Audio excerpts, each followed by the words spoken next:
In this video, we will talk about time dilation. Time dilation special theory of relativity का एक prediction है. Special theory of relativity का एक assumption है कि स्पीड ऑफ लाइट जो है, speed of light that is constant in every frame, c is equal to 3 × 10⁸ metres per second. ये जो स्पीड ऑफ लाइट है ये हर फ्रेम में कांस्टेंट है. इस फैक्ट का यूज़ करके हम प्रूव करेंगे टाइम डायलेशन. मान लो ये एक स्पेसशिप है. स्पेसशिप में एक पर्सन बैठा है, इसको कह दो ऑब्जर्वर ओ. ऑब्जर्वर ओ ऑब्जर्व करता है लाइट निकलती है पॉइंट ए से, जाती है पॉइंट बी तक. इस इवेंट को होने में कितना टाइम लगेगा? Speed is equal to distance by time, यानी कि time is equal to distance by speed. मान लो इन दोनों पॉइंट के बीच की डिस्टेंस जो है वो एल है और स्पेसशिप चल रही है किसी लार्ज स्पीड एस से. तो ये है टाइम जो कि अंदर वाला ऑब्जर्वर देखेगा. अब अगर कोई ऑब्जर्वर बाहर है, मान लो यहाँ पे कोई ऑब्जर्वर है ओ प्राइम, ठीक है, ये क्या देखेगा? क्योंकि स्पेसशिप मूव कर रही है किसी स्पीड से, तो आफ्टर सम टाइम वो किसी और पोजीशन पे पहुँच जाएगी.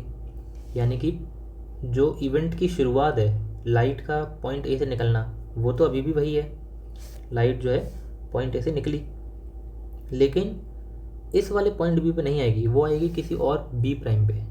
क्योंकि स्पेसशिप यहाँ से, ये जो पॉइंट बी है ये यहाँ से यहाँ तक मूव कर गया. यानी कि बाहर वाला ऑब्जर्वर देखेगा कि लाइट यहाँ से आई और यहाँ गई और उसने ये पाथ ट्रेवल किया. सिंपल.